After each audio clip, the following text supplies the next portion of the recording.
Most men don't think twice about what happens after they urinate. You finish, you zip up, you walk away. It feels automatic, natural, done.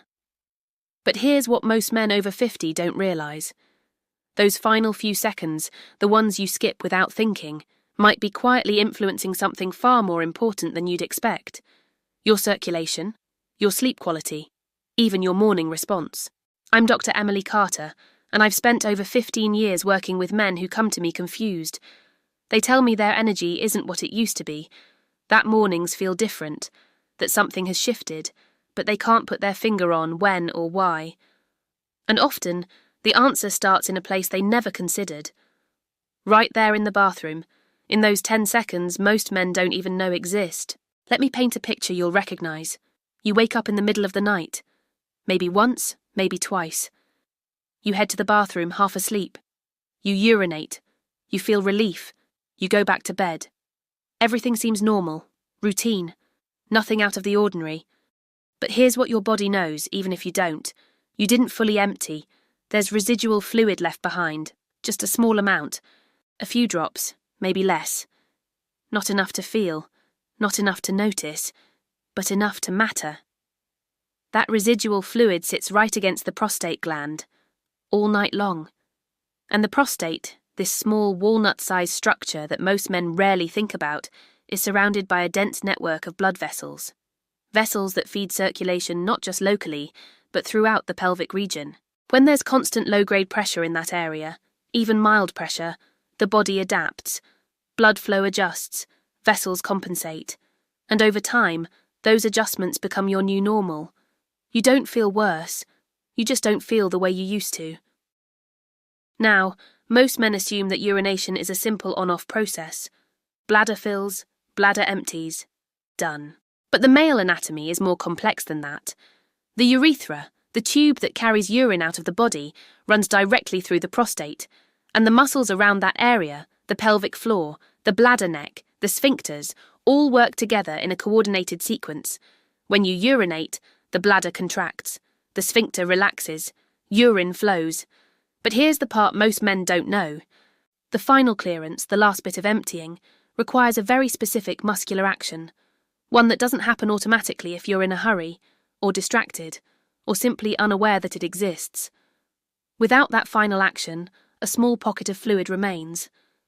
It's not a medical emergency, it's not painful, it doesn't trigger any alarms, but it creates pressure, subtle, persistent, and that pressure, over hours, affects the tissues around it.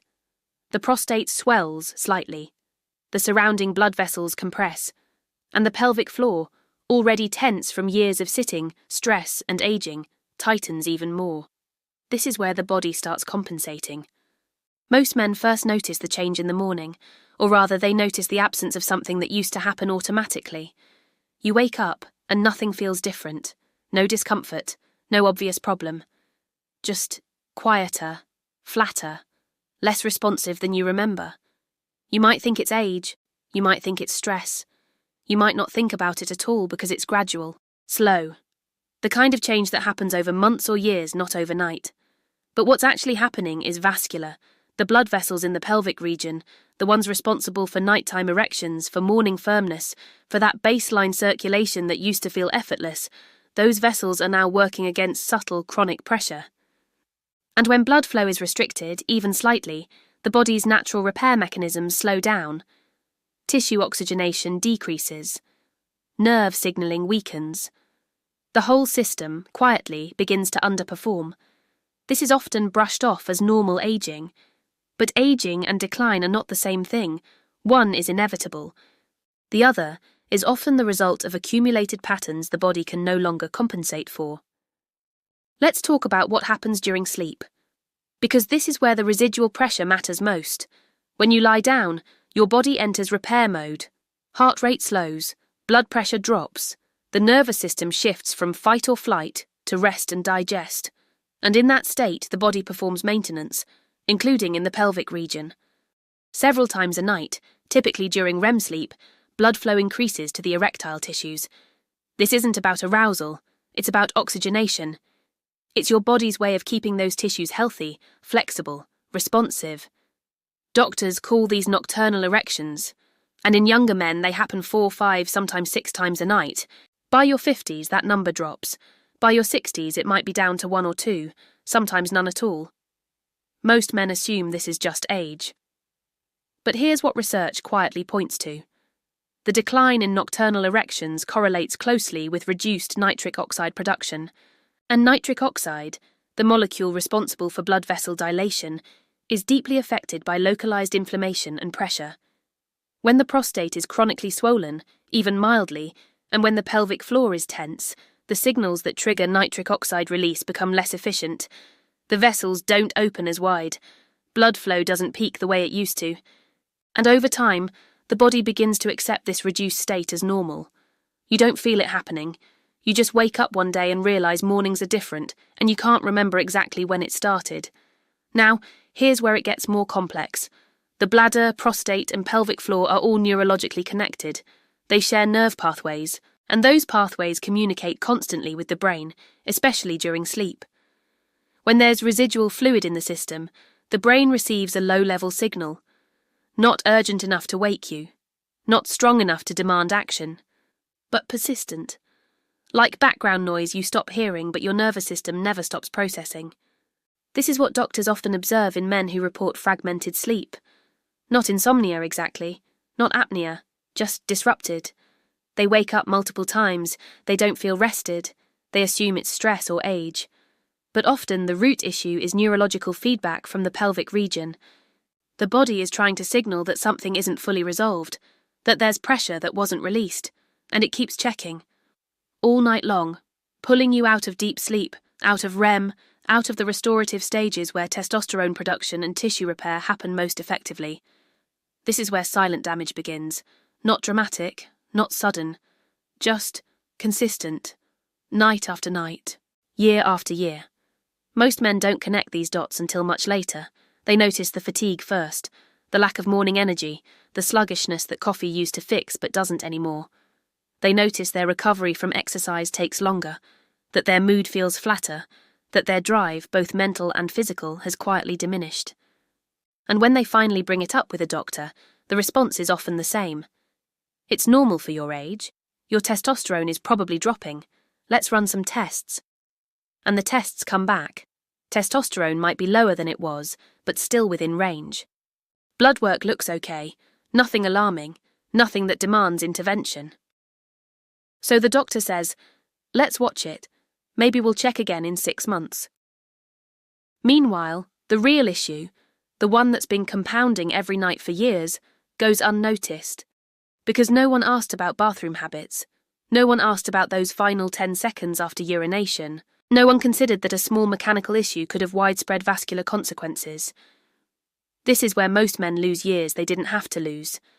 Let me be clear about something. The prostate naturally enlarges with age. This is well documented. By your 50s, some degree of benign prostatic hyperplasia, or BPH, is extremely common. By your 60s, it's almost universal. But size alone isn't the issue. What matters is function. How well the system clears. How efficiently the bladder empties, and whether or not residual pressure is allowed to build up, night after night, without release. What research quietly points to is this. Men who maintain better bladder emptying habits, even as the prostate enlarges, tend to report better sleep quality, better morning energy, and more sustained circulation in the pelvic region. Not because they reversed aging, but because they reduced chronic low-grade pressure that was interfering with normal blood flow. The body can adapt to a lot. But it adapts best when it's not constantly compensating. Now let's talk about the vascular side more directly, because this is where the long-term implications become clearer. Blood vessels are dynamic. They expand and contract based on signals from the nervous system and the availability of nitric oxide. When there's chronic pressure in the pelvic region, those signals become less effective. The smooth muscle cells in the vessel walls, the ones responsible for dilation, start to lose responsiveness. Not dramatically, just gradually, over months and years. This affects more than just erectile function. It affects overall circulation. The same vessels that feed the pelvic region also branch into the legs, the lower abdomen, the kidneys. When flow is compromised in one area, The body often reduces flow in others to maintain pressure where it's most critical. The heart. The brain. So you might notice cold feet, numbness in the legs after sitting, a sense that your body doesn't warm up the way it used to. These aren't separate issues, they're all connected to the same vascular network, and that network is being quietly reshaped by patterns you don't even know you have. This is often where men realize something fundamental has shifted, not all at once, but slowly, and by the time they notice, the body has already been compensating for years. Here's something fascinating that most men never hear. The pelvic floor muscles, the ones that support the bladder, the prostate, and the erectile tissues, are constantly under tension, even at rest, especially after 50. Why? Because modern life keeps them contracted, sitting for hours every day. Stress, which triggers the sympathetic nervous system and tightens the pelvic floor reflexively. Even holding in urine, which many men do throughout the day without thinking, creates cumulative tension. And when those muscles stay tight, they compress the very structures they're supposed to support. Blood flow decreases, lymphatic drainage slows. The prostate, already enlarged from age, becomes even more congested, and that congestion perpetuates the cycle. You empty your bladder, but not completely. The tension prevents full release, residual fluid remains, pressure builds, the cycle continues, night after night, year after year. Most men don't feel this happening. They just notice the effects. Lower energy, reduced drive, a quiet sense that their body isn't responding the way it used to, and they accept it as aging, because that's the narrative they've been given. But aging and stagnation are not the same thing. Let's bring this back to mornings, because that's where most men first notice something has changed. You wake up, you check how you feel, and the answer is fine, not terrible, just less energy, less firmness, less of that automatic vitality you used to take for granted. What doctors often observe is that morning erections aren't just about sexual function. They're a health marker, a sign that your cardiovascular system is working efficiently, that nitric oxide is being produced, that blood vessels are dilating properly during sleep. When those mornings start to fade, it's not just about desire or hormones, it's about circulation. And circulation is affected by everything: sleep quality, stress levels, inflammation, hydration. And yes, whether or not residual pressure in the pelvic region is interfering with normal blood flow, this is where the body starts signaling that something is quietly out of balance. Not broken, just less efficient. And efficiency compounds. Small inefficiencies add up, over months, over years, until one day you realize you haven't felt truly energized in longer than you can remember. Most men wait until the change is undeniable before they start asking questions. They wait until mornings are consistently flat, until energy is reliably low, until the issue is no longer subtle but obvious. And by that point, the body has already adapted to the reduced state. The vessels have remodeled, the tissues have adjusted, the nervous system has recalibrated what it considers normal. Reversing that adaptation takes time, consistency, awareness. But here's the thing most men never consider. What if the issue wasn't that complicated? What if the solution wasn't about hormones or supplements or medications? What if it was about something as simple as how you finish in the bathroom? Not a cure, not a guarantee. Just a mechanical adjustment that reduces chronic pressure and allows blood flow to normalize. Slightly, gradually, over time. This is what awareness usually comes down to. Not dramatic interventions, just small adjustments that remove obstacles the body was working around. Here's what the research quietly points to. Men who take a few extra seconds after urination to manually assist complete bladder emptying report subtle but consistent improvements in sleep quality, morning energy, and pelvic circulation. Not immediately, not universally, but often enough that the pattern is recognized clinically. Why? Because they're reducing the residual pressure that was quietly interfering with nighttime blood flow. They're allowing the prostate to decompress. They're giving the pelvic floor a chance to relax instead of staying tense all night. Again, this isn't a cure. It's not a reversal of aging. It's just a reduction of one small chronic stressor that the body was compensating for. And when compensation decreases, function improves. Gradually, naturally, without force, this is how the body works. not through dramatic interventions, but through the removal of obstacles, through small, consistent adjustments that allow the system to return to a more efficient baseline. Now, let's talk about what happens when men ignore this, not because they're careless, but because they simply don't know it matters. The body continues compensating.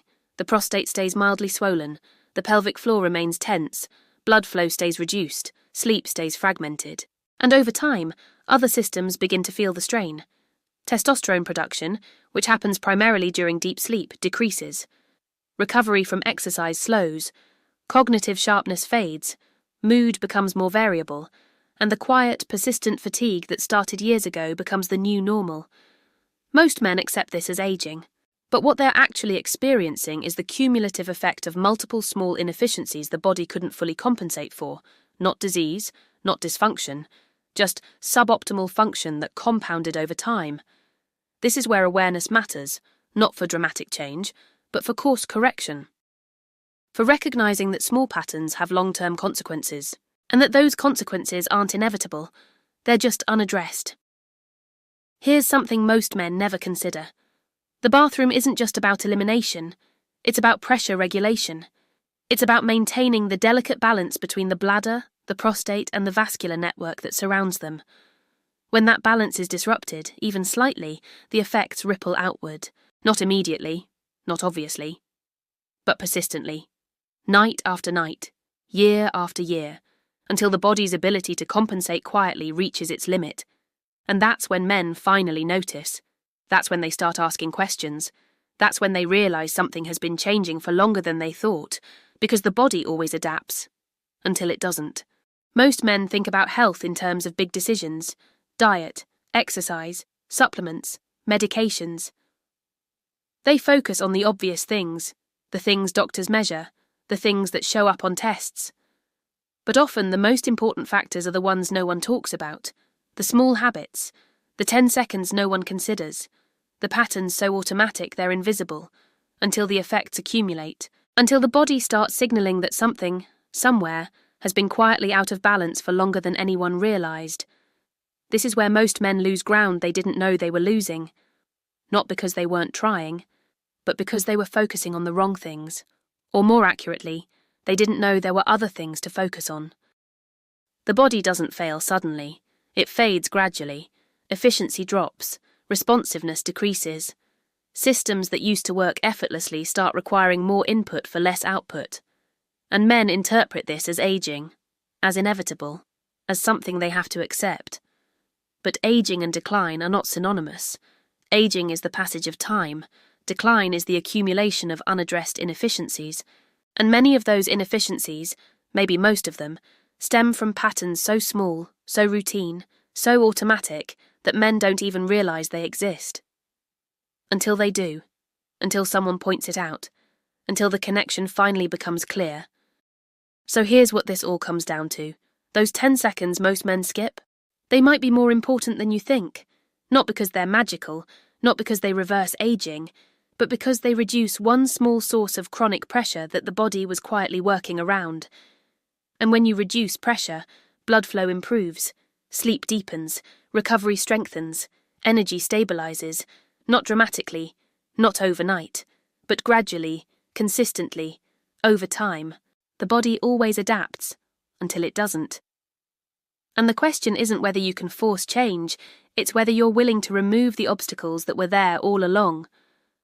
Most men don't connect these dots early enough. They wait until the change is undeniable. Until mornings are consistently different. Until the issue is no longer subtle but obvious. And by then, the body has already adapted to the reduced state. Not because it wanted to, but because that's what bodies do. They compensate, they adjust, they find a new normal, even if that normal is quieter, slower, and less responsive than it used to be. Awareness usually comes after the change is already noticeable. That's just how it is.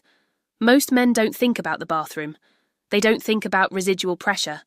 They don't think about how small mechanical issues can have widespread vascular consequences. Until one day, they do.